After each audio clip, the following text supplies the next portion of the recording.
Bago pa man dumating ang gabing babaliktad sa takbo ng kanyang buhay, si Salve Montemayor ay matagal nang sanay sa bigat ng araw-araw na pakikipaglaban. Sa murang edad na 26, pakiramdam niya ay ilang ulit na siyang tumanda dahil sa mga hirap na hindi naman niya ginustong danasin. Nakatira siya sa isang makipot na inuupahang silid sa likod ng lumang palengke, kasama ang kanyang lola na si Narsing, isang payat ngulit matibay na matandang babae na kahit hirap ng maglakad ay pilit pa ring tumutulong sa gawaing bahay.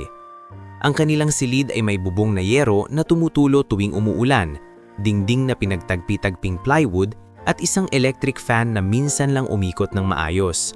Sa isang sulok, naroon ang luma nilang kama. Sa isa naman ay isang mesa na siya ring patungan ng sinulid, gunting, karayom at mga telang tinatahi ni Salve para kumita. Sa ilalim ng mesa ay nakapatong ng isang batyang puno ng labada na tatapusin pa niya bago magumaga. Salve, umupo ka muna. Kanina ka pa nakayuko dyan. Mahina ngunit may lambing na sabi ni Narsing habang nakaupo sa bangkito at hinihiwa ang isang pirasong tuyo para sa hapunan. Napahinto si Salve sa pagtatahi ng layayan ng uniforme ng estudyante. Pinisil niya sandali ang kanyang likod at napangiwi. Malaki na ang kanyang tiyan, halos kabuwanan na siya. Ngunit hindi pwedeng huminto. Hindi pwede, Nay. Kapag hindi ko natapos to ngayong gabi, bukas pa ako mababayaran ni Aling Belen. Sagot niya habang muling itinulos ang karayom sa tela. Kailangan natin ng pambili ng gamot mo. Anak, lagi mo na lang akong iniisip. Ikaw itong manganganak na. Dapat ikaw ang inaalagaan. Napangiti si Salve pero may lungkot sa mga mata. Sino pa ba ang mag-aalaga sa atin kung hindi tayo rin? Iyon ang katotohanang matagal na niyang natanggap matapos siyang iwan ng lalaking nangakong mamahalin siya, si Darwin, ang dati niyang nobyo na naging matamis magsalita ngunit duwag pala sa responsibilidad. Wala nang ibang tumayong kasama niya kundi ang kanyang lola. Noong una, naniwala siyang babalik si Darwin. Naniwala siyang kapag humupa ang takot nito, kapag naisip nitong may batang mabubuhay dahil sa kanila, susulpot itong muli sa pinto at hahawak sa kanyang kamay. Ngunit lumipas ang mga buwan at ang tanging bumabalik lamang ay ang sakit ng pagtataksil. May ilang beses pa nga siyang pinagtawanan ng ilang kapitbahay. Yan kasi, naniwala agad sa matatamis na salita. Minsang narinig niyang sabi ni Mina, isang kapitbahay nilang mahilig makialam sa buhay ng iba. Bata pa kasi, akala siguro sapat na ang pagmamahal para mabuhay. Sagot naman ni isa pang babae habang nakatayo sa tapat ng poso. Narinig iyon ni Salve pero hindi siya sumagot. Tinuruan siya ng hirap na may mga laban na hindi kailangang sabayan ng sigaw. Minsan, sapat nang tumahimik at magpatuloy. Sa umaga, nagtatahi siya ng mga sirang damit, uniforme, punda at kurtina. Sa hapon, namamalansyada siya ng mga damit ng mga tindera sa palengke. Sa gabi, naglalaba siya ng mga kumot at kamiseta ng mga kapitbahay para may dagdag na kita. Ang mga kamay niyang dati ay malambot pa ay magaspang na ngayon, puno ng kalyo at maliliit na sugat mula sa sabon, mainit na plancha at karayom. Mulit sa kabila niyon, hindi niya hinayaan ang kanyang sarili na lumugmok. Isang umaga habang nagwawalis siya sa tapat ng kanilang silid, dumating si Aling Belen, isang tindera ng gulay na madalas nagpapadawa sa kanya ng simpleng tahi at retoke ng damit. Salve, iho, may isa na naman akong ipapagawa sa'yo. Yung uniforme ng apo ko, lumuwag ang tahi sa gilid, kailangan bukas na bukas. Tinanggap iyon ni Salve at ngumiti. Sige po, Aling Belen, gagawin ko agad. Tinignan siya ng matanda mula ulo hanggang paa at napailing. Kaya mo pa ba? Mukhang malapit nang humaling ang malaki sa'yo. Kaya pa po, basta dahan-dahan lang. Matigas ang ulo mo, pero mabuti na rin yan. Hindi ka napapaapi sa buhay. Napangiti si Salve sa munting papuring iyon. Minsan, sapat na ang isang mabuting salita upang bagaanan ang loob niya. Pagpasok niya sa loob, nadantangan niya naman si Tata Pedro, ang matandang karpinterong kapitbahay na may daladalang silyang UP ang sindalan. Salve, pasensya ka na. Baka pwede mong tahiin itong lumuwag na sapin sa upuan. Hindi na kasi kaya ng mata ko. Sabi nito. Napatawa si Salve. Tata Pedro, tela po ang tinatahi ko, hindi upuan. Ay oo nga naman. Natatawang sagot ng matanda. Sige, pasadya na lang ako ng punda sa'yo sa susunod. Nagkatawanan sila. Sa ganitong maliliit na sandali, kahit paano'y nakakalimot siya sa bigat mang sariling problema. Ngunit hindi lahat ng tao sa paligid niya ay mabuti. Bandang tanghali, dumating si Rogelio Abesamis, ang may-ari ng inuupahan niya ng silid. Malapad ang tiyan, pawisin, at laging nakasimangot na parang may utang ang lahat ng tao sa kanya. Kasunod niya ang anak niyang si Jeko, na mayabang ang tindig at palaging may ngising hindi mapagkakatiwalaan. "Salve!" sigaw ni Rogelio bago pa man siya tuluyang makalapit. "Pangatlong linggo na ng atraso mo. Kailan ka magbabayad?" Kaagad tumayo si Salve mula sa pagkakatupi ng mga nilabhan. "Mang Rogelio, pasensya na po. Inaayos ka po. Makakapagbigay ako kahit kalahati sa makalawa." "Kalahati? Kalahati?" ulit ni Rogelio, sabay tawa ng pagalit. "Akala mo ba tumatanggap ako ng kalahating bayad?" Tahimik lang si Narsing sa isang sulok, ngunit halatang kinakabahan. Kita ni Salve ang panginginig ng kamay nito. "Mang Rogelio, huwag naman po kayong magagalit. Hindi naman po kami tumatakbo." Mahinahong sabi ni Salve. Bumuntong hininga si Rogelio at nilibot ng tingin ang maliit nilang silid. "Hindi nga kayo tumatakbo pero hindi rin kayo nakakabayad. Kapag hindi ka nakapaggabot sa takdang araw, ilalabas ko kayo dito." Biglang sumingit si Jeko, nakasandal sa pinto habang nakatitig kay Salve. "Kung gusto mo, pwede naman kitang tulungan." Ani niya? Sabay ngiti ng mapanukso. "Baka may mas madaling paraan para mabayaran mo ang utang." Nanigas ang katawan ni Salve. Pamilyar sa kanya ang tono ng boses ni Jeko. Malagkit, bastos, at may kahalong panghahamak. Diretso niyang tinignan ang lalaki. "Hindi ko kailangan ng ganyang tulong." "Aba, matapang." "Jeko, tama na." Saway ni Rogelio, ngunit hindi dahil pinoprotektahan si Salve, kundi dahil ayaw lang niyang magkaroon ng eksena. "Basta tandaan mo, Salve, 3 araw. Kapag wala pa rin, bahala na kayo." Pagkaalis ng mag-ama, napaupo si Narsing at nahawak sa dibdib. "Diyos ko anak, paano tayo?" Lumuhod si Salve sa tabi niya at hinawakan ng kamay nito. "Huwag kayong mag-alala, Nay. Gagawa ako ng paraan. Hindi ko kayo hahayaang mapalayas." Ngulit ng gabing iyon, nang siya na lamang ang gising at ang lola niya ay nakatulog na, doon niya pinayagan ang sariling mapaluha. Tahimik siyang umiiyak habang hawak ang kanyang tiyan. "Anak," mahinang niyang bulong sa sanggol sa kanyang sinasapupunan. "Pasensya ka na. Ito lang muna ang kaya ni Mama. Pero pangako ko sa'yo, ilalaban kita. Hindi kita pababayaan." May mahinang sipa mula sa loob ng kanyang tiyan at sa kung anong paraan, para bang sumagot ang batang hindi pa man isinisilang. Napatawa siya sa gitna ng luha. Kinabukasan, mas maaga siyang nagising. Kailangan niyang kumilos bago pa lumala ang lahat. Inapos niya ang mga tinatahi, inayos ang labada, at naglista ng mga dapat ihatid. Isang lumang kwaderno ang gamit niya upang itala ang kita at utang. Magkano ang pumapasok, magkano ang lumalabas, at gaano pa kalayo ang kailangang habulin para lang manatili silang buhay. Sa hapon dumaan si Ma'am Cielo Razon, isang guro sa pribadong paaralan na minsang nagpagawa ng mga uniforme sa kanya. "Salve, naitahi mo na ba yung 5 palda?" tanong nito. "Opo, ma'am, nakatupi na. Pwede ko pong ihatid mamaya." Tinignan ni Ma'am Cielo ang tiyan niya at napabuntong hininga. "Iha, dapat nagpapahinga ka na. Kapag nagpahinga ako ng sobra, wala pong kakainin bukas." Diretso ngunit magalang na sagot ni Salve. Napatahimik si Ma'am Cielo. Maya-maya'y nagsalita ito ng mas mahina. "May nakita akong tapang sa'yo, Salve. Hindi lahat ng babae kaya yan. Kapag nakaahon ka balang araw, sana wag mong kalimutang mabuti ka pa rin." Saglit na natigilan si Salve. Ang "kapag nakaahon ka balang araw" Ay, parang isang pangungusap na napakalayo. Ngunit ang sarap pakinggan. Pagsapit ng gabi, muli siyang naupo sa harap ng mesa. Nagsusulsi siya ng isa na namang punit na uniforme habang humuhuni sa labas ang mga tricycle at maingay ang palengke sa huling bentahan. Sa gitna ng pagod, gutom at pangamba, pilit pa rin niyang pinapatatag ang sarili. Hindi pa niya alam na ang mga huling gabing iyon ng kanyang dating buhay ay malapit nang matapos. Sa ngayon, isa pa rin siyang babaeng iniwan. Isang buntis na halos maubos sa kakakayod. Isang apo na pilit inililigtas ang natitirang dignidad ng kanilang maliit na tahanan. Ngulit sa ilalim ng lahat ng kahirapan, may nabubuo ng kakaibang tibay sa kanyang pagkatao. Isang tibay na hindi galing sa galit, kundi sa pagnanais na mabuhay at magtaguyod. At sa kabilang panig ng lungsod, nang hindi niya alam, may isa ring lalaking unti-unting napapagod sa kinang ng kayamanan at sa kasinungalingang dulot nito. Hindi pa sila nagtatagpo, hindi nagbabanggaan ang kanilang mga daan, ngunit ang mundo, sa paraang hindi agad napapansin, ay tahimik nang inihahanda ang sandali kung kailan ang buhay ni Salve ay tuluyang magbabago.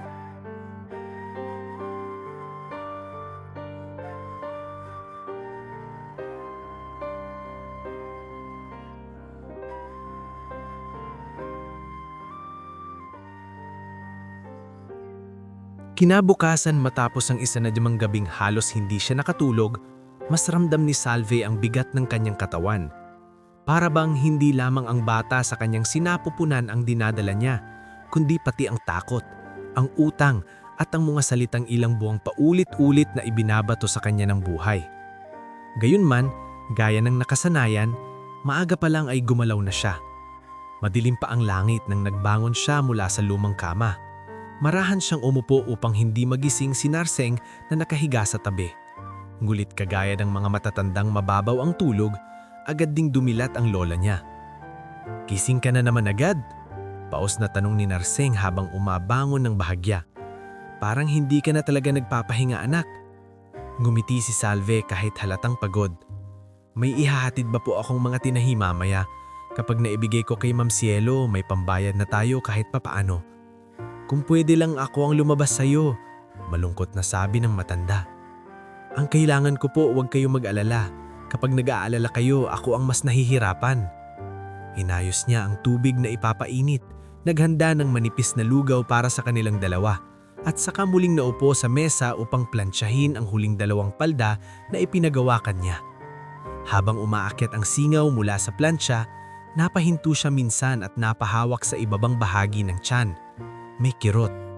Hindi pa naman matindi, ngunit mas talas kaysa karaniwan. Naglapat siya ng palad roon at huminga ng malalim.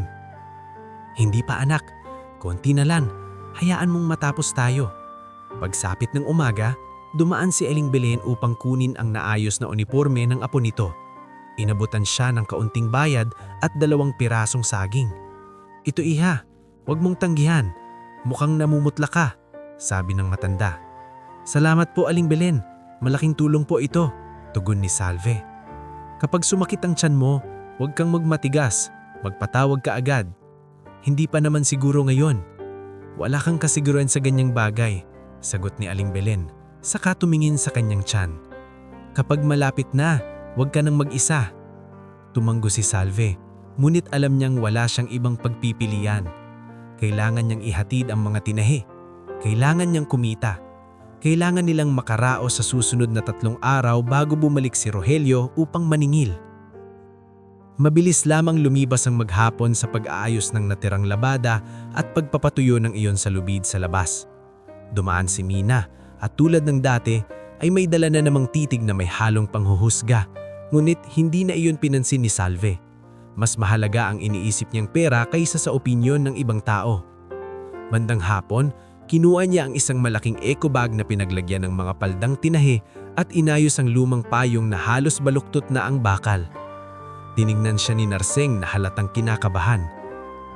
"Anak, mukhang uulan. Baka bukas na lang." "Hindi pwede, Nay. Nangako ako kay Ma'am Cielo ngayong araw. Kapag naantala, baka sa susunod na linggo pa ako mabayaran." "Eh kung bigla kang atakihin?" Napatingin si Salve sa bintana. Makapal na ang ulap. Kulay abo ang langit at tahimik ang hangin na para bang nag-iipon ng lakas. "Malapit lang naman po ang bahay ni Ma'am Cielo. Ihahatid ko lang tapos uuwi agad ako." Hinawakan ni Narsing ang kanyang kamay. "Mag-iingat ka. Kapag may kakaiba ka naramdaman, huwag ka nang magmatigas." Ngumiti si Salve at marahang hinalikan ang noo ng matanda. "Babalik po ako agad." Lumakad siya palabas ng eskinita. Dahan-dahan ngulit determinado. Sa bawat hakbang ay dama niya ang bigat ng kanyang tiyan at ang paninigas ng kanyang likod. Sanay na siya sa sakit, pero sa pagkakataong iyon ay may kung anong kakaiba sa kanyang pakiramdam. Parang may nagbabadya. Habang papunta siya sa subdivision kung saan nakatira si Ma'am Cielo Razon, nagsimula ng kumidlat sa malayo. Pabilis ng pabilis ang takbo ng mga tao sa kalsada. Ang mga tindero sa gilid ay nagmamadaling magtakip ng paninda. Ang mga tricycle ay nagsisiksikan sa terminal, lalo nang hinigpitan ang hawak sa bag ng mga natirang tela. Pagdating niya sa bahay ni Ma'am Cielo Razon, mabuti na lamang at naabutan niya itong kararating lang din mula sa paaralan. "Salve! Naku, buti dumating ka. Akala ko hindi mo na maihahatid dahil sa ulan," sabi ni Ma'am Cielo habang binubuksan ang gate. "Pinilit ko po, ma'am. Eto na po yung 5 palda at 2 inayos na blouse." Tinanggap iyon ni Ma'am Cielo at isa-isang sinipat ang tahi. "Ang linis talaga ng gawa mo. Kahit hirap ka, hindi ka nagmamadali sa kalidad." Napangiti si Salve. "Kapag minadali ko po, wala ring babalik na customer." Kumuha si Ma'am Cielo ng sombre at inabot sa kanya. "Mas dinagdagan ko na. May konting bonus. Pambili mo ng bitamina o gatas." Nagulat si Salve. "Ma'am, sobra po yata ito." "Huwag mo nang tanggihan. Hindi kita kinakaawa. Binabayaran kitang tama." Bahagyang nangilid ang luha ni Salve ngulit agad din niyang pinigil. "Maraming salamat po." Habang isinisilid niya ang sobre sa kanyang bag, biglang kumulog ng malakas. Napasilip silang pareho sa labas. Bumuhos ang ulan na parang sabay-sabay ibinuhos ang laman ng langit. "Maghintay ka muna rito," sabi ni Ma'am Cielo. "Humina lang muna ang ulan sa umuwi." Gusto sanang pumayag si Salve ngunit pumasok agad sa isip niya ang kanyang lola na nag-iisa sa bahay. "Hindi po pwede, ma'am. Baka nag-aalala na si Nay. Kailangan ko pong makauwi." "Teka, tatawag na lang ako ng tricycle." "Wala na pong papasok dito agad. Makakalakad naman po ako hanggang sa main road." Napatidig si Mang Cielo sa kanya ng may pag-aalala. "Salve, huwag kang matigas ang ulo. Konti lang po ito, sanay na po ako." Sa huli, wala ring nagawa si Ma'am Cielo. Inabutan na lamang siya nitong ng plastic para mabalot ang bag ng mga natirang tela at isang tuwalya upang maipangtakip sa ulo kung sakaling masira ang payong. Paglabas ni Salve sa gate, agad siyang sinalubong ng malamig at malakas na ulan. Sa loob lamang ng ilang segundo ay nabasa ang laylayan ng kanyang damit. Mahirap maglakad dahil madulas ang kalsada at bawat hakbang niya ay kailangan niyang tiyakin hindi siya dudulas. Pinipilit niyang bilisan ang lakad kahit ramdam niyang sumisikip ang tiyan niya. Nang makarating siya sa mas mataong bahagi ng kalsada, doon niya unang naramdaman ang mas matinding kirot. Napahinto siya. Parang biglang may humikpit sa kanyang puson, pababa sa balakang hanggang sa halos mawalan siya ng lakas sa tuhod. Kumapit siya sa poste ng karatolang kalawangin sa gilid ng daan at mairing na papikmit. "Huwag muna. Hindi pa pwede." Ulong niya sa sarili. Huminga siya ng malalim. Ilang saglit, humupa rin ang sakit. Akala niya ay kaya pa. Muli siyang lumakad. Ngunit ilang metro pa lamang ang nalalayo niya ay mas matindi na namang kirot ang tumama. Hindi iyon simpleng pagod. Hindi iyon karaniwang paninigas ng tiyan na ilang linggo na niyang nararanasan. Iba ito. Parang may pumutol sa lakas ng katawan niya. Napakapit siya sa kanyang tiyan at napayuko. May ilang taong napatingin sa kanya, pero kagaya ng madalas mangyari sa lungsod, karamihan ay nagmamadaling umiwas kaysa tumigil. Ang iba ay sumulyap lang saka tumuloy sa pagtakbo upang hindi mabasa. Sa di kalayuan, may isang lalaking kararating lang sa tapat ng isang maliit na bake shop upang bumili sana ng kape bago umuwi. Simple ang suot niya. Madilim na polo, maong at relo na hindi naman halatang mamahalin. Siya si Leandro Vergara. Ngunit sa anyo niyang iyon ay wala ni isang taong makakakilala kung sino siya. Galing siya sa isa sa kanyang mga pagawaan sa lungsod. Hindi niya ipinagbibigay alam sa karamihan ang mga pagbisita niyang ganoon. Ayaw niya ng pabango ng pagsipsip. Mas gusto niyang nakikita ng tahimik ang tunay na kalagayan ng kanyang mga empleyado. Sa araw na iyon, tahimis niyang sinuri ang planta, kinausap ang ilang manggagawa ng hindi nagpapakilala ng buo at pinansing may mga bagay na kailangang ayusin sa pamamalakad. Pagod siya, ngunit sanay.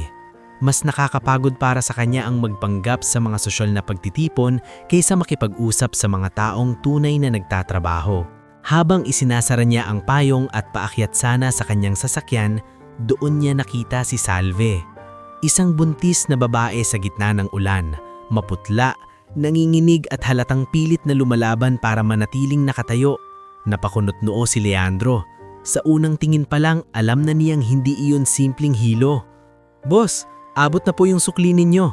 Tawag ng tindera ng kape. "Pakihawak muna," sabi ni Leandro nang hindi inaalis ang tingin kay Salve. Muli na namang napahawak si Salve sa tiyan.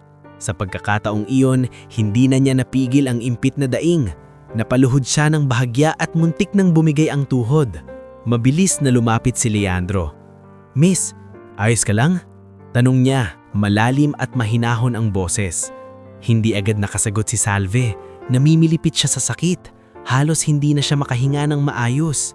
Nang mapatingala siya, ang una niyang nakita ay isang lalaking nakatungo sa kanya. Nakalahad ang isang kamay at walang bahid ng panghuhusga sa mukha.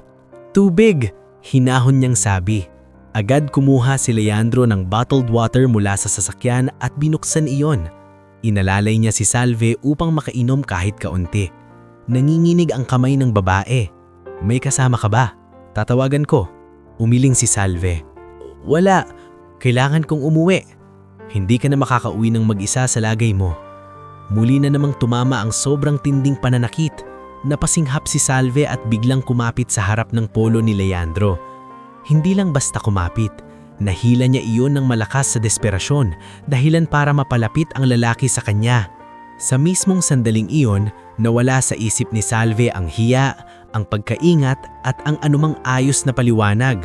Ang natira na lang ay takot para sa batang dinadala niya. "Pakasalan mo ako!" Napasigaw siya, halos basag ang boses sa gitna ng ulan at sakit. "Pakiusap, pakasalan mo ako, iligtas mo lang ako at ang anak ko." Tumigil ang mundo ng ilang segundo. Ang tindera ng luga sa ilalim ng toldo, si Aling Sion, ay napatayo sa gulat. Ang tricycle driver na si Buknoy ay napalingon habang sumisigaw na, "Oy, anong nangyayari dyan?" Ang traffic enforcer na si Marlon na nakasilong sa waiting shed ay halos mapalapit sa pag-aakalang may gulo ang mag-asawa. Maging ang estudyanteng Faye na naghihintay ng masasakyan ay napahawak sa dibdib sa pagkabigla. Grabe, proposal ba yan o saklolo? Bulaslas ni Buknoy. Ngunit halip na mapahiya o magalit, lalong naging seryoso ang mukha ni Leandro. Kita niya sa mga mata ni Salve na hindi iyon kabaliwan, hindi kalokohan at lalong hindi panlilin lang. Iyon ay sigaw ng isang taong nasa hangganan ng takot. "Makinig ka sa akin." Mahinahon ngulit matatag niyang sabi habang hawak ang mga balikat ni Salve. "Hindi ka na magsasalita. Dadalhin kita sa ospital ngayon din." "Wala akong pambayad," umiiyak na sabi ni Salve. "Ayokong mamatay ang anak ko." "Hindi iyon ang isipin mo. Huminga ka lang. Ako na magbubukas ng pinto." Sigaw ni Marlon habang tumatakbo palapit. Tinulungan siya ni Leandro na maingat na maipasok si Salve sa likod ng sasakyan. Si Faye naman ay mabilis na nag-abot ng tuwalya upang maipantakip sa babae. Si Aling Sion naman ay sumigaw mula sa pwesto niya. "Diretso kayo sa St. Bridget.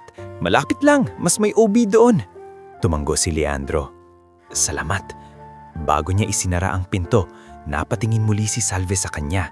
Basang-basa ang buhok niya, namumutla ang labi at puno ng takot ang kanyang mukha.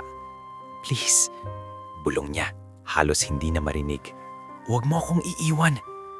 Tumingin si Leandro sa kanya ng diretsyo. "Hindi kita iiwan."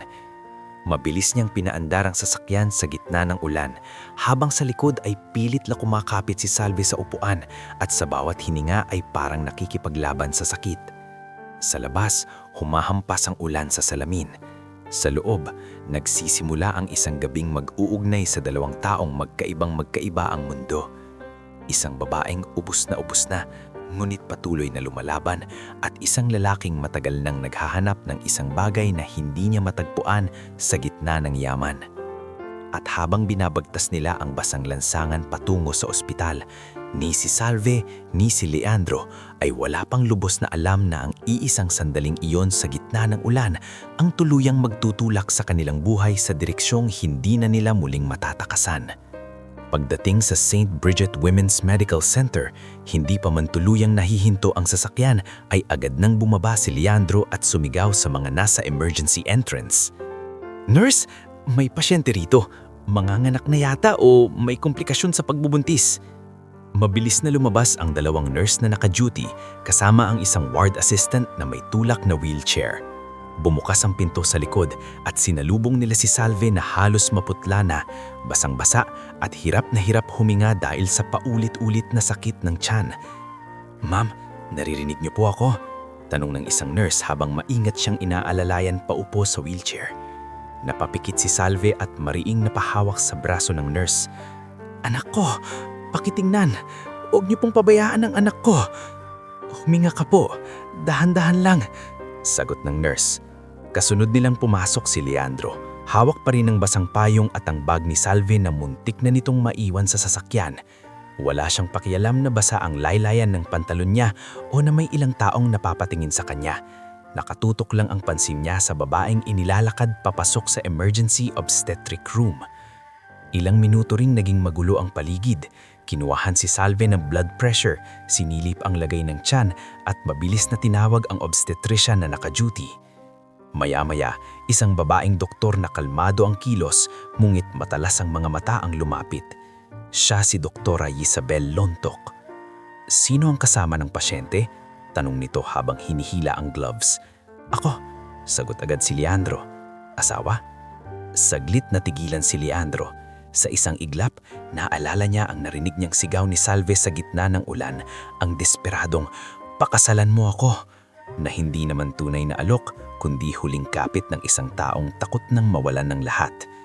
"Hindi," maikli niyang sagot. "Ako ang tumulong sa kanya sa kalsada." Mabilis niyang tumanggo si Doktora Isabel.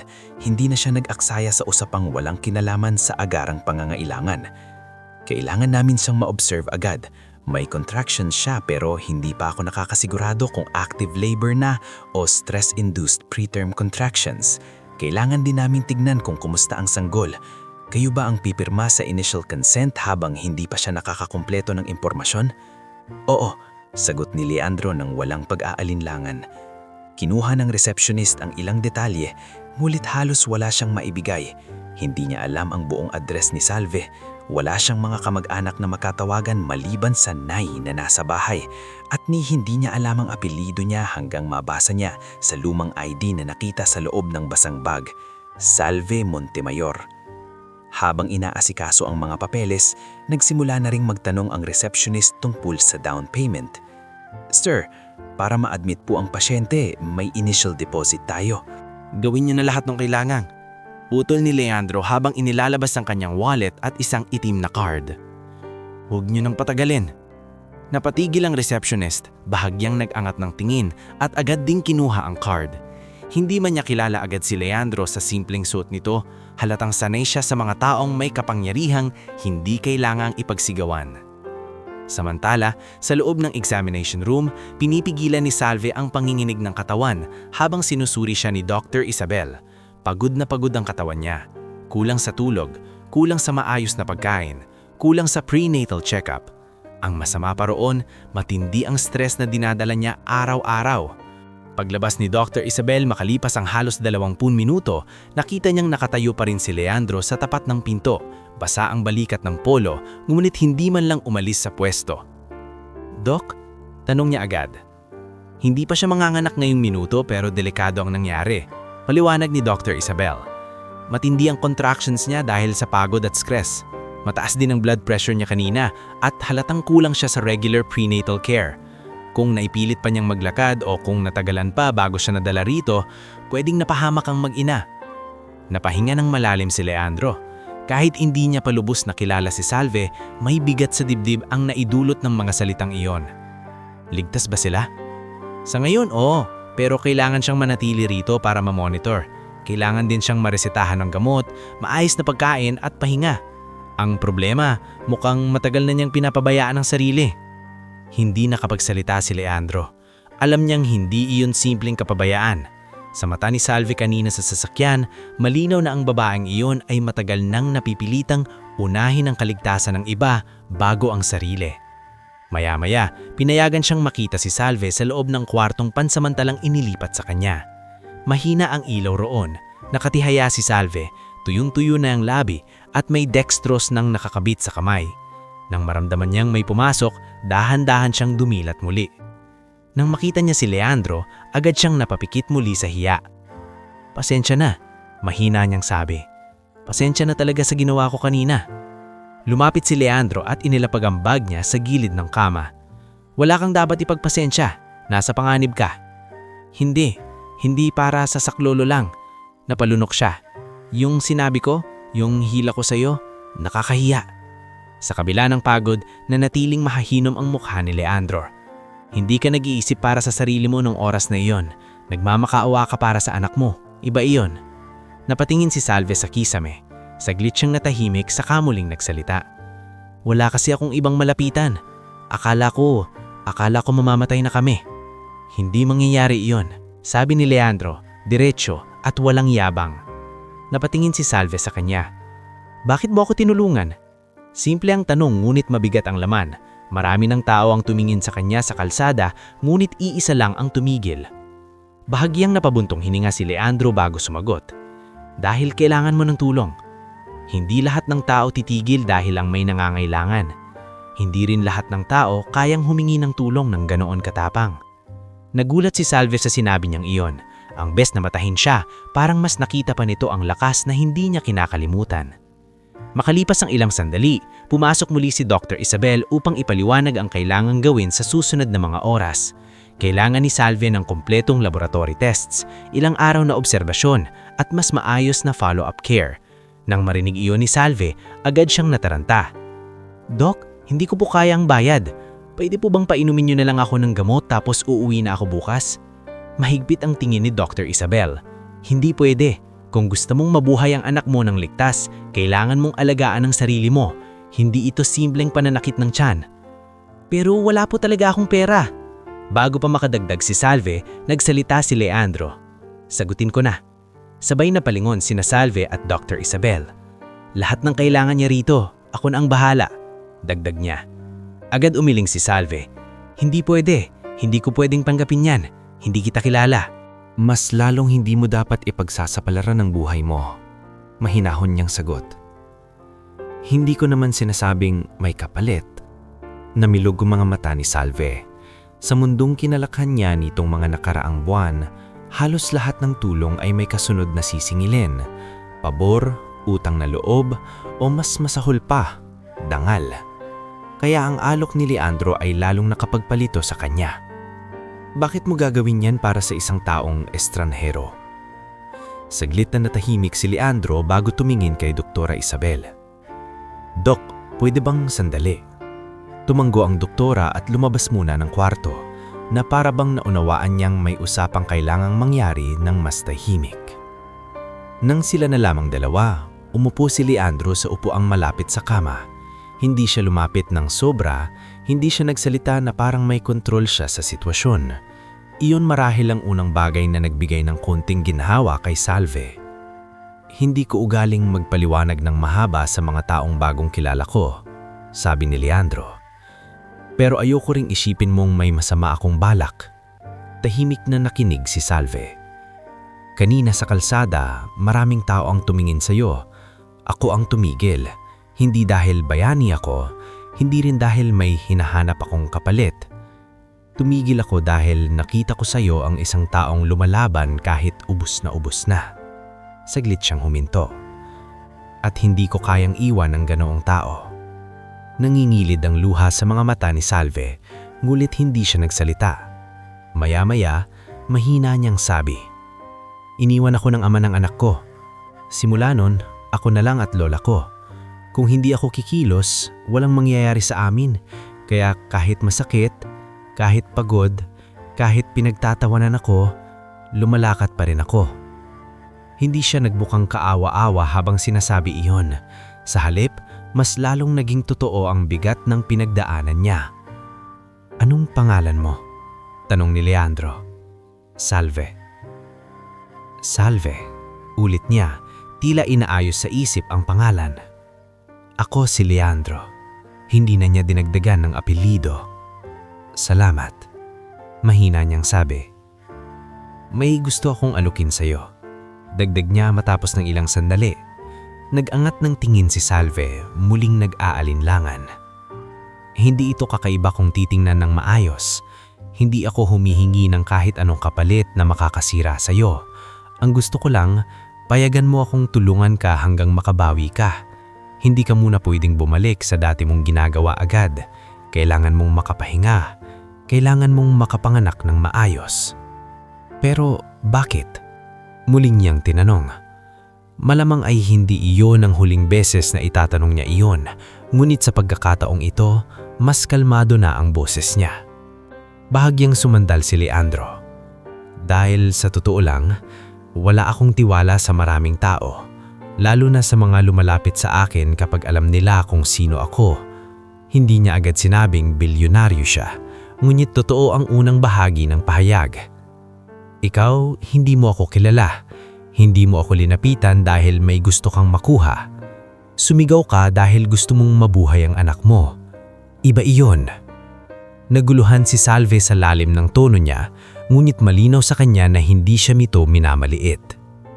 At doon, sa loob ng tahimik ni silid ng ospital, sa gitna ng dextrose, ulan sa labas at pagod na hindi pa ganap nawawala, nagsimulang mabuo ang isang kasunduan na hindi pa man lubos na malinaw ang hugis, ngunit may matibay na pundasyon, katapatan.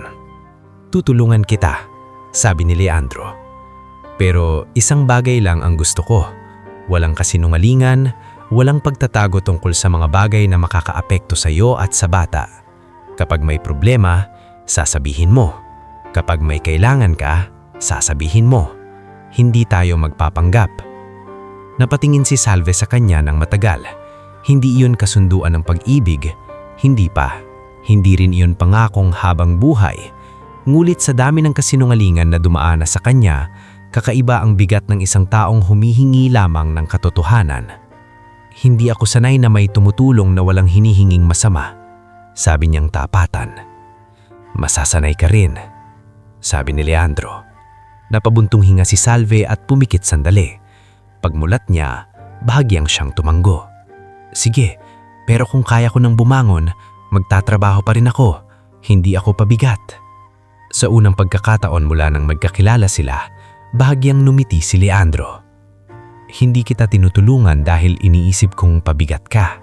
Maya-maya'y bumalik si Doktora Isabel, dala ang ilang papeles at bilin sa nurse.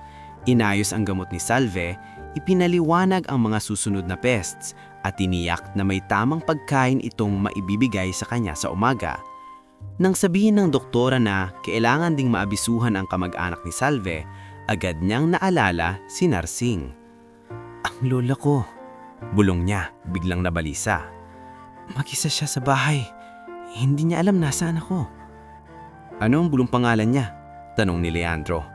At saan kayo nakatira? Ibinigay ni Salve ang direksyon ng maliit nilang inuupahan sa likod ng palengke at ang pangalan ni Narsing. Tinignan siya ni Leandro ng may kasiguruhan. Ipapasabi ko sa kanya, hindi siya magdamag na mag-aalala. At sa simpleng pangakong iyon, may unang tahimik na pagbabago nang nangyari sa loob ni Salve. Hindi pa lubos na tiwala, hindi pa lubos na kapanatagan. Ngunit sa unang pagkakataon matapos siyang iwanan ni Darwin, may isang lalaking hindi lamang nagsalita, kumikilos ito. Sa labas, tuloy pa rin ang ulan. Sa loob ng ospital, unti-unting bumabagal ang paghinga ni Salve. Hindi pa tapos ang mga pagsubok, hindi pa ligtas ang lahat. Hindi niya pa alam kung gaano kalaki ang mundong papasukin niya sa pagtanggap sa alok ni Leandro. Ngunit malinaw na, mula sa gabing iyon, hindi na babalik ng buo ang dati niyang buhay. At ang isang desperadong pakiusap sa gitna ng ulan ay nagsisimula ng maging tulay sa isang pagbabago na hindi na lamang tungkol sa pagligtas sa isang sanggol, kundi sa muling pagbangon ng isang babaeng matagal nang nilalamon ng hirap. Kinabukasan, bahagyang luminaw ang langit matapos ang magdamag na ulan. Ngumit sa loob ng silid ni Salve sa St. Bridget Women's Medical Center ay nananatiing mabigat ang hangin. Hindi na kasing tindi ng nakaraang gabi ang pananakit ng kanyang tiyan, subalit ramdam pa rin niya ang panghihina sa buong katawan. Sa unang pagkakataon sa loob ng maraming buwan, napipilitan siyang humiga ng hindi iniisip kung may kailangan pa siyang tahing matapos o labadang isampay. Ngunit kahit ang katahimikan ng malinis na kwarto at ang amoy ng antiseptic ay hindi sapat upang lubusan siyang payapain. Gising na siya nang pumasok si Doktora Isabel Lontok para sa morning rounds. Hawak nito ang chart niya at gaya ng dati ay diretso ang tingin, walang paligoy. "Kumusta ang pakiramdam mo ngayon?" tanong ng doktora. "Mas okay po kaysa kagabi, pero parang mabigat pa rin po ang katawan ko." "Normal yan sa nangyari sa'yo, pero makinig ka sa akin, Salve." Inilapag ni Doktora Isabel ang chart sa paanan ng kama.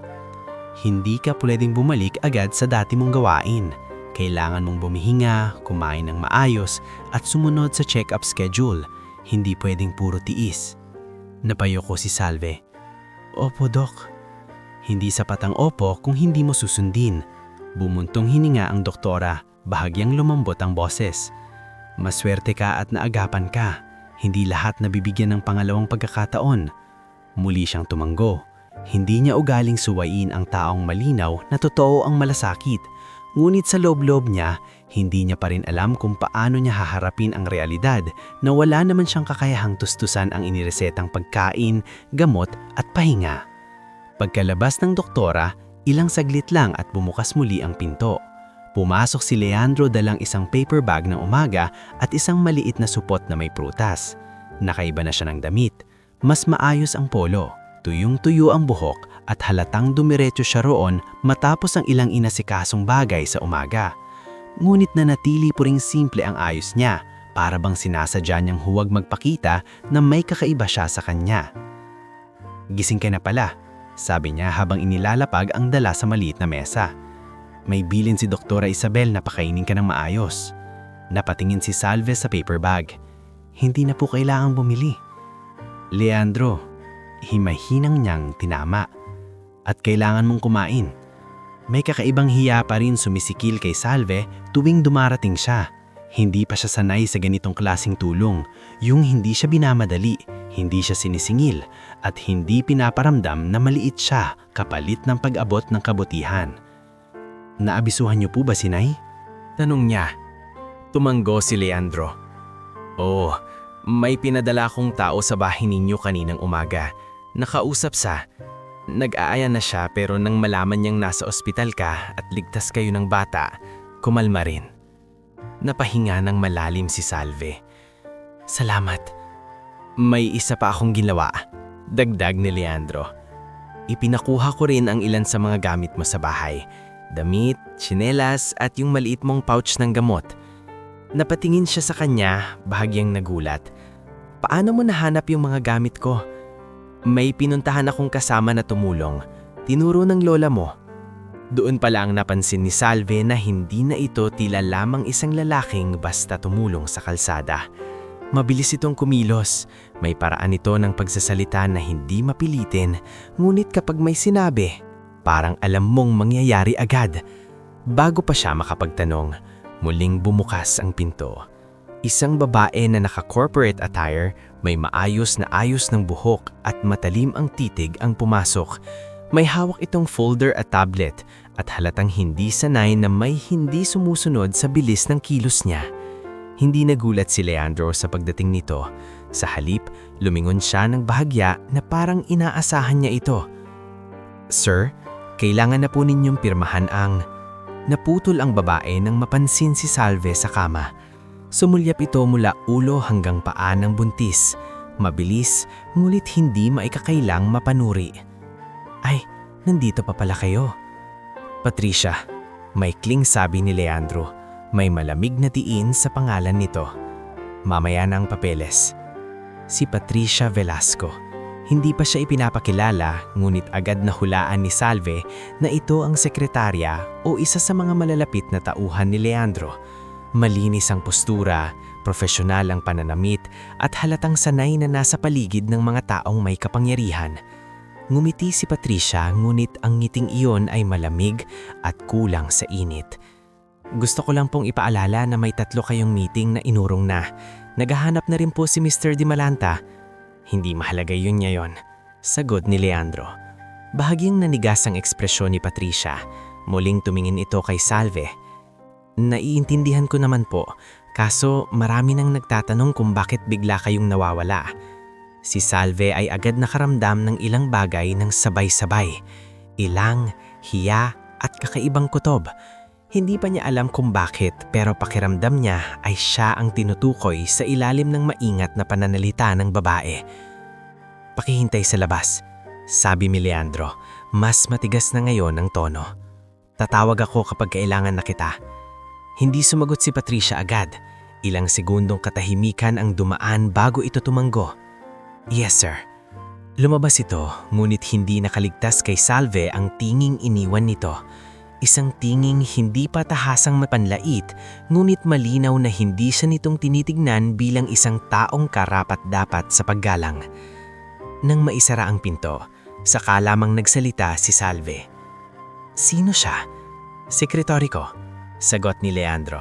Diretso, matagal na siyang nagtatrabaho sa akin.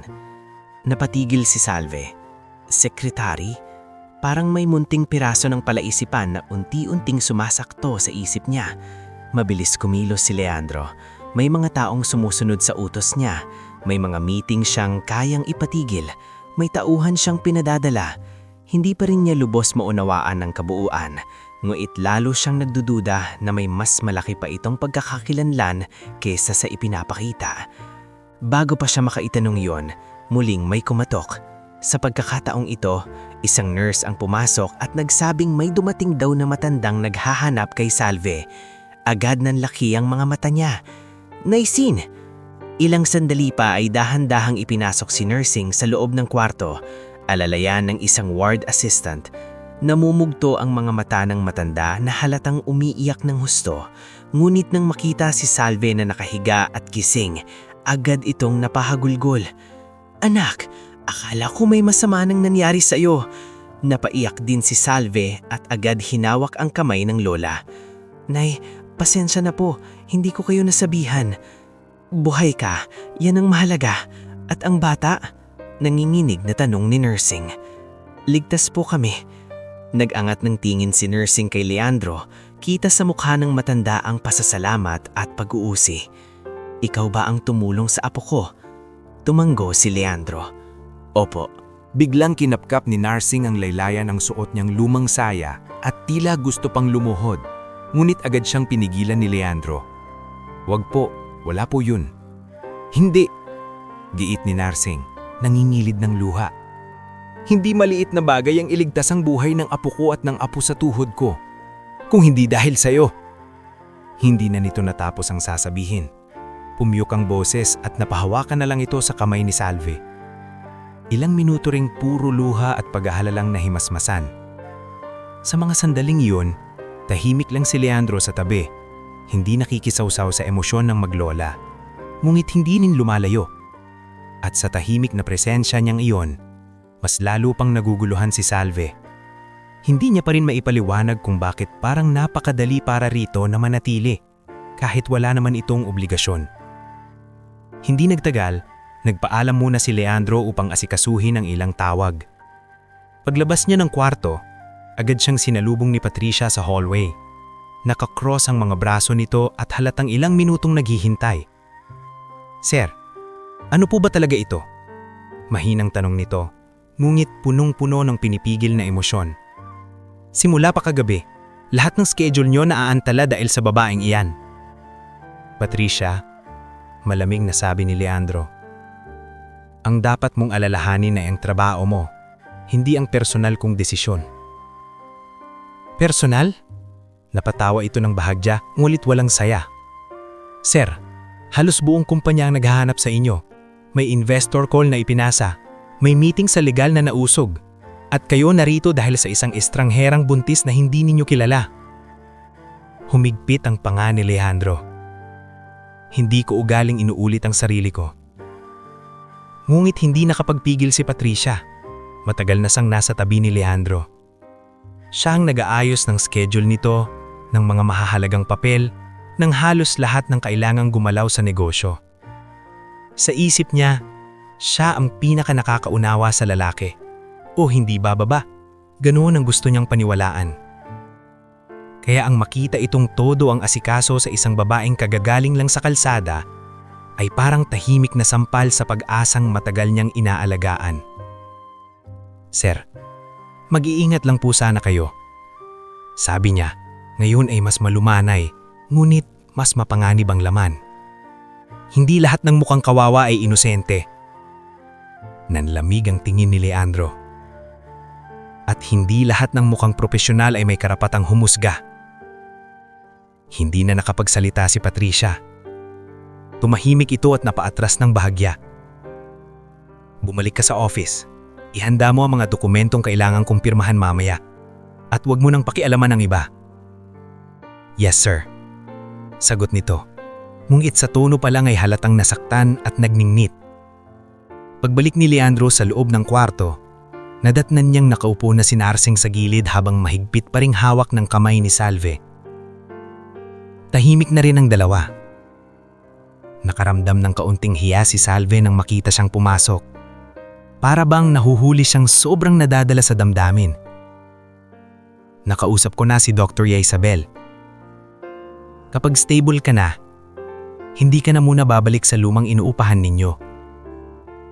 Nagulat si Salve. Ano? Maging si Narsing ay napatingin. Hindi ka pwede ron sa lagay mo. Masyadong masikip, mainit, at hindi ligtas para sa pagbubuntis mo. Lalo na sa pagkakasilang ng baby kapag dumating na. Agad umiling si Salve. Hindi pwede. Sapat na yung ginawa mo. Hindi ko kayang abusuhin. Huwag mong tawaging pang-aabuso ang pagprotekta sa sarili mo at sa anak mo. Pero saan kami pupunta? May bahay akong pwedeng ipagamit pansamantala. Hindi mansyon. Hindi rin kung ano. Maayos lang, tahimik, at may taong makakatulong sa inyo. May katiwala roon, si Manang Cory. At may driver din na pwedeng maghatid sa iyo sa check-up. Halos hindi makahinga si Salve sa bigat ng alok. Hindi dahil marangya ang inilalarawan. Kung hindi iyon mismo ang mga bagay na matagal nang wala sa buhay niya. Tahimik, kaligtasan, at tulong na hindi niya kailangang paghirapan sa paraang sumisira sa kanya. Hindi ko kayang bayaran yan. Mahinang sabi niya. Hindi ko naman sinabing bayaran mo agad. Anong kapalit? Diretso ang tingin ni Salve. Hindi siya galit, hindi rin bastos, ngunit malinaw sa boses niya na hindi na siya madaling maniwala. Masyado na siyang nasugatan para tumanggap ng pikit mata. Tahimik si Leandro sa loob ng ilang segundo. Saka siya humakbang palapit at nagsalita ng mas mababa ang boses.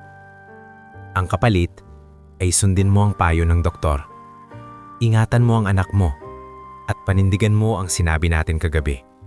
Walang kasinungalingan. Tumingin si Salve sa mata niya. Tila hinahanap kung may itinatago itong ibang kahulugan. Ngunit ang nangyari, ang nakita niya ay kontrol at pagod.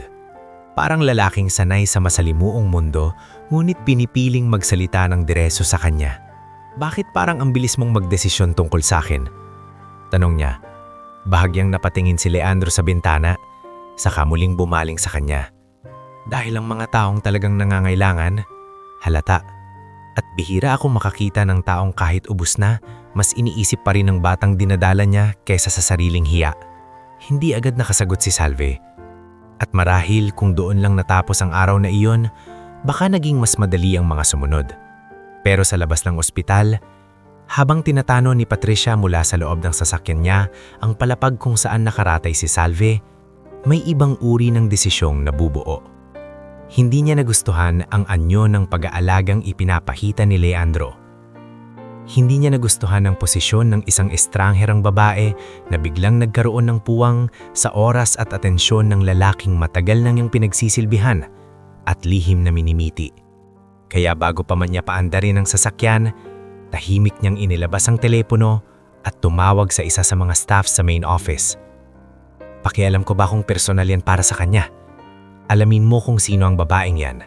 Buong pangalan, address, sino ang ama ng dinadala niya, lahat. Gusto ko ng report bago matapos ang araw. Samantala, sa maliit at marupok na mundo ni Salve, may iba ring bagyong unti-unting papalapit. Sa likod ng palengke, bumalik si Rogelio Abesami sa tapat ng inuupahan nilang silid upang maningil. Nang malaman nitong wala roon si Salve at nasa ospital, agad itong nagduda. Ang anak niyang si Jeko, na noon pa man ay may masamang mata sa babae, ay siya pang unang humirit. Tay, baka naman may bagong sumalo na dyan. Tingnan mo, biglang na ospital at may nagpakuha pang ang gamit nila. Humigpit ang mukha ni Rogelio. Kapag nalaman kong nagpapalusot lang yung babaeng yan para takasan ng utang, sisiguraduhin kong magsisisi siya. Hindi pa alam ni na Rogelio at Jeko kung saan talaga dinala ng tadhanan si Salve. Pero sa paraang kilala ng mga abusadong tao, kapag naamoy nila na may pagbabago sa buhay ng dati nilang kayang yurakan, lalo silang nagiging mapanganib. Sa loob ng silid ng ospital, wala pang kamala-mala si Salve sa mga matang nagsisimula ng manmanan siya mula sa iba't ibang panig. Hawak niya ang kamay ni Narsing at sa kabilang banda ay naroon si Leandro. Isang lalaking hindi pa rin niya lubos na kilala, ngunit unti-unti nang nagiging sentro ng pinakamalaking pagbabago sa buhay niya. At sa unang pagkakataon, may pumasok na bagong takot sa dibdib niya.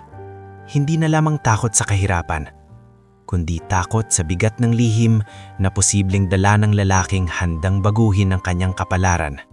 Hindi agad nawala kay Salve ang mabigat na pakiramdam matapos ang usapan nila ni Leandro sa ospital. Kahit ilang beses niyang ulitin sa sarili na pansamantala lamang ang tulong na ito at para lamang sa kapakanan niya at ng dinadala niyang sanggol, hindi pa rin niya mapigilan ng mangamba. Masyado ng maraming pangyayari ang sabay-sabay na dumating sa buhay niya. Ang muntik niya ng panganganak sa gitna ng ulan, ang biglaang pagpasok ng isang ekstrangherong handang gumastos para sa kanya, ang malamig na tingin ni Patricia at ang kutob na hindi titigil sina Rogelio at Jeko hanggat hindi natititigang sila ng hanggat may nahahanap silang paraan para gipitin siya. Mairing sabi ng doktora habang isinasara ang chart. Kailangan mo pa ring magpahinga.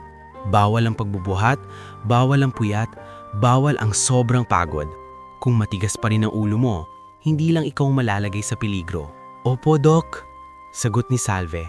Mas taimtim kaysa mga nauna niyang opo. Nakatabi si nursing sa upuan. Tahimik na nakikinig. Si Leandro naman ay nakatayo sa giid. At gaya ng lagi, hindi nakikisabay sa emosyon, ngunit nariyan sa lahat ng kailangang asikasuhin. Paglabas nila ng ospital, hindi na sa lumang paupahan sa likod ng palengke sila dinala.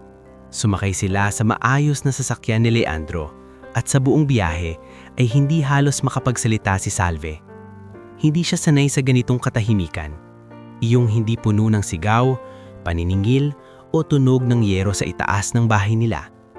Nang tumigil ang sasakyan sa tapat ng isang maayos ngulit hindi magarbong bahay sa isang tahimik na residential street, lalo siyang natigilan. Hindi iyon mansyon gaya ng sinabi ni Leandro.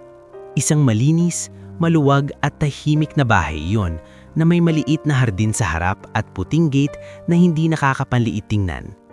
Sapat ang laki upang makagalaw ng maayos si nursing.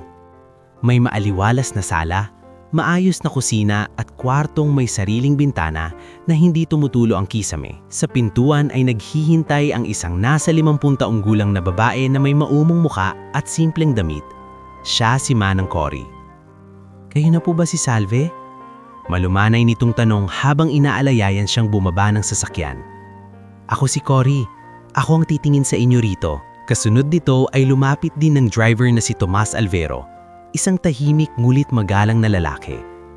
Ako po ang maghahatid kung may check-up o kung may kailangan. Hindi alam ni Salve kung paano tatanggapin ang lahat ng iyon. Parang ang bilis ng pagbabago. Parang kahapon lamang ay nagbibilang siya ng perang kulang na kulang sa pambayad ng renta at ngayon ay may mga taong kusa nang nag-aalok ng tulong na hindi pa rin niya mawari kung paano niya babayaran. Kung hindi man sa pera, Baka sa isang bagay na mas mahirap nang makapasok sila sa loob, unang nagsalita si Narsing. "Anak," bulong nito habang pinapadaan ang tingin sa malinis na bahay. "Parang nananaginip lang tayo." Si Salve naman ay hindi nakasagot agad. Sa halip, napatingin siya kay Leandro. "Hindi ko alam kung paano ako magpapasalamat. Hindi mo kailangan magmadali. Ang kailangan mo ngayon ay gumaan ang katawan mo." Sa mga sumunod na linggo, unti-unting nagbago ang takbo ng araw ni Salve. Hindi na siya nagbabangon bago mag-umaga para magtahi ng labada ng iba. Hindi na siya nanginginig sa tuwing may maririnig na yabag sa labas, sa takot na si Rogelio na naman ang naniningil. Sa halip, nagigising siya sa amoy ng nilulutong lugaw o sabaw ni Manang Cory. Sa mahinang paalala ni Narsing na uminom ng bitamina at sa mga nakatakdang check-up na si Tomas ang nagdadala sa kanya. Sa una, hindi siya mapakali. Minsang pa nga ay lihim siyang naghanap ng karayom at sinulid sa bag niya upang magtahi ng mga punda. Nahuli siya ni Manang Cory. "Naku hiha, ano ba yung ginagawa mo?" Saway nito. "Kapag nalaman ni Dr. Isabel, ako ang papagalitan." "Hindi po kasi ako sanay na nakahiga lang. Pakihamdam ko walang silbi." Lumambot ang mukha ni Manang Cory. "Ang pag-aalaga mo sa sarili mo at sa anak mo, hindi kawalan ng silbi. Trabaho rin yan. At sa ngayon, yan ang pinakamahalaga mong gawin." Hindi agad nasanay si Salve sa ganon klaseng mga salita. Ngunit habang tumatagal, unti-unti niyang naunawaan na may mga tao palang kayang tumingin sa kanya hindi bilang pabigat, kundi bilang isang taong karapat-dapat ding alagaan. Dumating ang araw ng kanyang panganganak makalipas ang ilang linggo. Sa pagkakataong iyon, hindi na siya nasa gitna ng kalsada o nakikipag-unahan sa ulan. Nasa ospital na siya agad dahil maagap siyang naisugod nang sumumpong ang labor pain sa bahay. Kasama niya si Narsing, si Manang Cory at si Leandro na kahit may mahalagang tawag mula sa opisina ay hindi umalis hanggang hindi siya naipasok sa delivery room. Mahirap ang panganganak. Mahaba ang oras, mabigat ang sakit, at ilang beses muntik ng panhinaan ng loob si Salve. Ngunit sa bawat sandaling gusto na niyang sumuko, naaalala niya ang mga gabing ipinangako niya sa batang dinadala niya na ilalaban niya ito. "Isa pa, Salve, konti na lang," sabi ni Dr. Isabel. Napapikit siya, napasigaw, at sa wakas ay dumating ang unang iyak mang sanggol. Para bang tumigin ang buong mundo sa tunog na yon. Pagkalipas ng ilang minuto, inihiga sa tabi niya ang isang maliit ngunit malusog na sanggol na lalaki. Nanginginig ang kamay ni Salve nang haplusin niya ang pisngi nito. Napaiyak siya, hindi na sa sakit, kundi sa ginhawang buhay sila pareho. "Lian," bulong niya. "Ang pangalan mo ay Lian." Nang makita ni Leandro ang sanggol sa nursery window, hindi maipaliwanag ang dumaan sa mukha niya. Hindi iyon yabang, hindi simpleng tuwa, kundi tila paggamangha na may halong lungkot. Parang may bahaging matagal nang walang laman sa loob niya na biglang nagkaroon ng init. Pagkatapos ng panganganak, mas luminaw kay Salve ang isang bagay. Hindi na siya pwedeng mamuhay lamang para sa araw na makalampas. Ngayon, may anak na siyang kailangang ipagtanggol at ang bawat desisyon niya ay may direktang epekto na sa isang buhay na hindi na lang kanya. Ngunit kasabay ng pagdating ni Lian, ay ang pagdating din ng mga unang malalaking gulo. Hindi nagdalal, sinimulan ni Patricia ang lihim na pagpapakalat ng bulong-bulungan sa loob ng kumpanya. Hindi palantaran, ngunit sapat para makalikha ng dumi ang usapan. May babae raw na biglang inasikaso ng todo ni Sir Leandro. Buntis pa raw nang una niyang makita. Baka naman nagpapagamit lang para makapasok sa buhay ng boss. May ilang staff na naniwala, may ilang nanahimik, at may ilan ding nagsimulang umusisa. Umabot ang mga bulong-bulungan sa tenga ng ilang business partners hanggang sa may iilang media contacts na narinig na may misteryosong babae raw sa buhay ng isang pribadong negosyante na bihirang malink sa kahit sino. Hindi pa iyon ang pinakamasama. Isang hapon, habang nasa bahay si Salve at kakatulog lamang ni Baby Lian, may nagpilit pumasok sa gate. Si Tomas ang unang lumabas upang sumita, ngulit nang marinig ni Salve ang boses sa labas, bigla siyang nanlamig. "Sabihin mo kay Salve lumabas siya," Ako ang ama ng anak niya, si Darwin Celestino. Parang bumalik ang lahat ng lumang sakit sa isang iglap. Ang lalaking bigla siyang iniwan noong panahong siya ang pinakanangangailangan ay naroon ngayon, sumisigaw sa labas ng bahay na para bang may karapatan pa itong humingi ng kahit ano. Lumabas si Leandro mula sa study sa loob ng bahay. Tahimik ngunit mabilis ang hakbang. Sumabay si Tomas sa gate at hinarang si Darwin na halatang iyamot at buo ang loob dahil marahil ay may narinig na siyang maginahawang buhay na tinatamasa ngayon ni Salve. "Anong kailangan mo?" Malamig na tanong ni Leandro. Tinignan siya ni Darwin mula ulo hanggang paa. Gumisi ito ng may bahid ng pangaasar. "Ikaw pala ang bagong tagasalo." Gumisi ito ng may bahid ng pangaasar. "Ikaw pala ang bagong tagasalo. Sabihin mo kay Salve, hindi niya pwedeng itago sa akin ang anak ko." Sa loob ng bahay, nang marinig iyon ni Salve, parang gustong manghina ng tuhod niya. Ngunit hindi na siya ang dating babaeng tahimik lang umiiyak sa sulok. Hawak niya ang pinto, huminga siya ng malalim at lumabas. "Anong gusto mo?" Diretsyong tanong ni Darwin.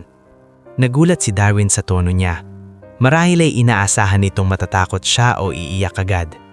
"Gusto kong makausap ka. Karapatan kong makita ang anak ko." Napatawa si Salve ngulit walang saya. "Karapatan? Nung kailangan kita? Saan ka ba naroon?" Hindi agad nakasagot si Darwin. Sa halip, kumunot ang nuhod at tinuro si Leandro. "Wala ka namang ganito noon. Biglang may bahay, may sasakyan, may nag-aalaga sa'yo. Huwag mong sabihing hindi ka nakinabang." Doon nagsimulang uminit ang dugo ni Leandro. Ngunit hindi pa rin siya sumagot.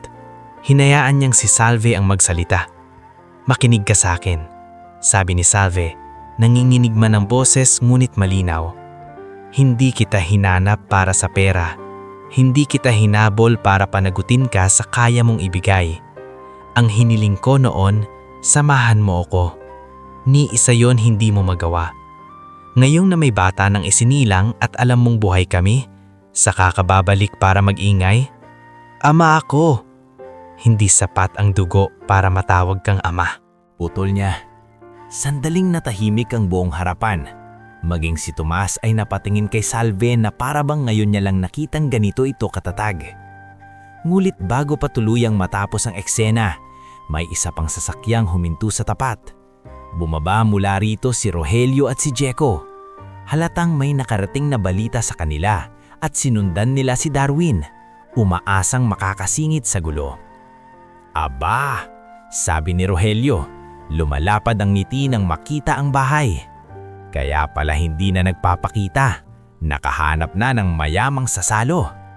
Mabilis na dumilim ang mukha ni Salve. Ang dati niyang kinakatatakutan sa eskinita ay naroon na ngayon sa mismong harapan ng bagong kanlungan niya. "May utang ka pa sa akin," sigaw ni Rogelio. "At hindi dahil nakatira ka na rito, makakatakas ka na." Sumingid si Jeko. Tulad ng dati may nakakadiring kitig.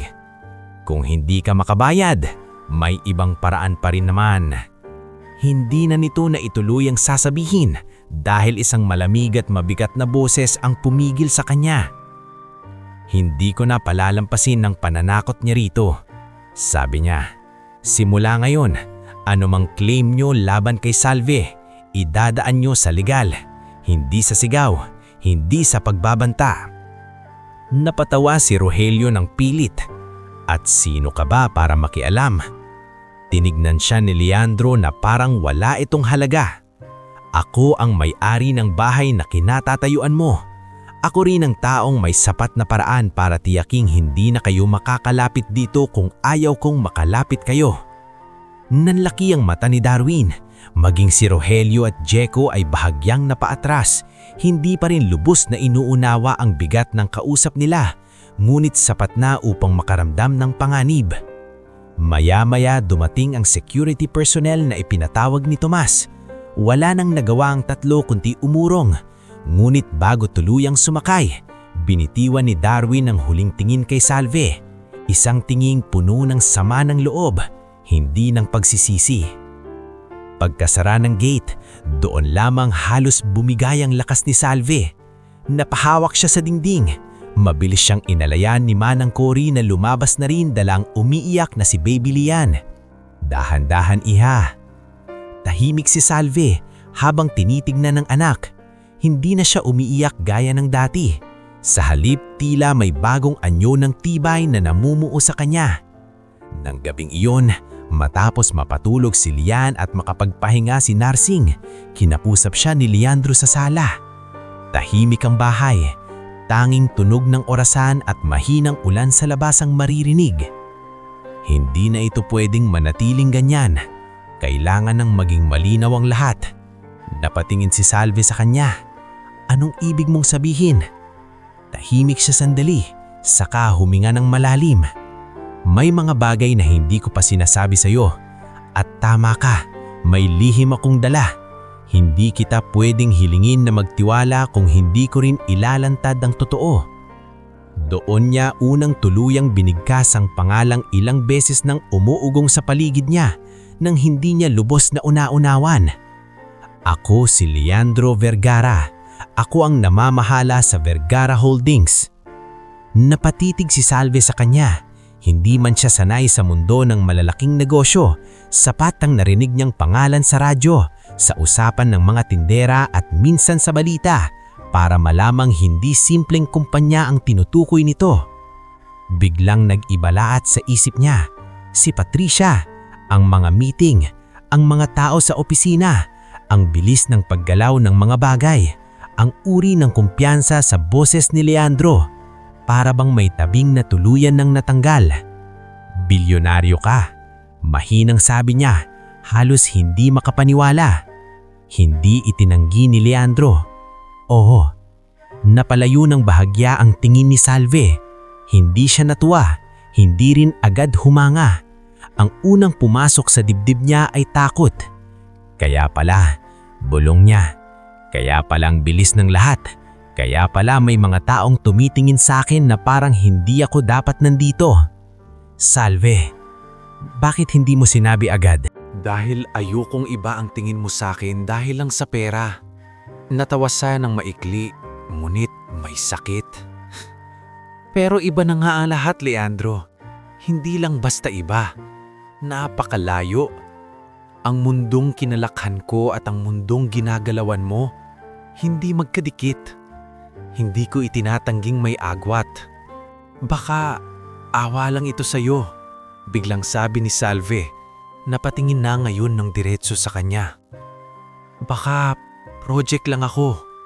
Baka isa lang akong babaeng nasagip mo at gusto mong ayusin dahil kaya mo. Mas tumahimik ang mukha ni Leandro sa narinig. Sa halip na magalit, para bang mas naunawaan pa niya kung gaano kalalim ang sugat na nagsasalita sa kanya. Mali ka, mahinahon ngunit buo niyang sabi. Kung awa lang ito, doon pa lang sa ospital tumigil na ako. Kung gusto ko lang magpakitang tao, hindi kita dinala rito. Hindi ko dinala ang lola mo at lalong hindi ko hahayaang pumasok sa buhay ko ang mga gulong dala ng mga taong humahabol sa iyo. Hindi agad nakasagot si Salve. Tama ka sa isang bagay, dagdag ni Leandro. Magkaiba ang mundo natin, pero matagal na akong pagod sa mundong iyon. Sa dami ng taong lumalapit sa akin dahil sa apelyido ko, sa pera ko, sa posisyon ko, ikaw ang kauna-unahang lumapit sa akin nang wala kang pakialam kung sino ako. Ang alam mo lang, kailangan mong iligtas ang anak mo. Napasinghap si Salve. Ang gabing iyon sa ulan, iyong pinakakahiya niyang sandali. Siya pa palang pinakamalinaw na dahilan sa paningin nito. At doon ko nakita, sabi ni Leandro, ang uri ng babaeng matagal ko nang hindi matagpuan sa mundong kinalalagyan ko. Hindi yung perpekto, hindi yung marangya, kundi yung totoo. Yung lumalaban kahit wasak na. Hindi pa yun tahasang pag-ibig, ngunit sapat ang bigat ng katotohanan iyon upang maramdaman ni Salve na ang usapan nila ay nasa hangganan na ng isang malaking pagpili. Sa gabing iyon, walang agad na pangakong binitiwan, walang dramatikong yakap, walang padalus-dalusang kampapasisyon. Ngunit may isang malinaw na bagay na nabuo. Hindi na pwedeng umatras sa katotohanang binuksan nila sa isa't isa. At habang nakatingin si Salve sa lalaking tumulong sa kanya sa gitna ng ulan, ngayoy hindi na lamang bilang estranghero, kundi bilang si Leandro Vergara mismo, alam niyang ang sumunod na hakbang ay hindi na tungkol sa simpleng pagtanggap ng tulong. Ito ay tungkol sa pagpili kung lalabanan ba niya ang takot na dala ng agwat ng kanilang mga mundo o papayagan niyang ang di inaasahang taong ito ang tuluyang magbago sa takbo ng kanyang buhay.